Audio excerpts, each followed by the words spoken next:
আষাঢ়ে বাদল নামে নদী ভর ভর, মাতিয়া ছুটিয়া চলে ধারা করতর, মাতিয়া ছুটিয়া চলুক আমার দেশ এবং ঘরে ঘরে পৌঁছে যাক এবং কোটি সংখ্যায় পৌঁছে যাক।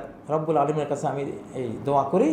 আমি আশা করি যে আমার দেশ পত্রিকা আমাদের নির্যাতিত স্বাধীন চেতা অকুতভয় নিখাদ সত্য প্রয়াসী সত্যাশ্রয়ী একজন মানুষ যে আমাদের সাংবাদিক মাহমুদুর রহমান ভাই, আমার দেশের সম্পাদক, এবং আমার দেশ পরিবার যেটা সকলে মিলে আমার দেশকে আপনারা সবাই ইনশাআল্লাহ এগিয়ে যেতে আপনারা যত রকমের সহায়তা লাগবে, অর্থনৈতিক বলেন, অ্যাড দিয়ে বলেন, পরামর্শ দিয়ে বলেন, বা কোনো তথ্য প্রবাহ দিয়ে বলেন, এটা যেহেতু আমরা ইনফরমেশনের মহাসরণীতে এখন আছি গোটা বিশ্বটা, এই সব কিছু দিয়ে আপনারা সহায়তা করবেন। আর আমি আশা করি আমার দেশের মতো কোনো পত্রিকা বাংলাদেশে নাই এতটা স্বাধীন চেতা, দেশপ্রেমিক, জনগণের জন্য কল্যাণকর।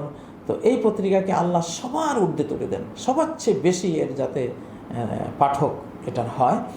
এবং আমি আছি আমার দেশের সাথে ইনশাআল্লাহ, আল্লাহকে সাথে নিয়ে ইনশাআল্লাহ।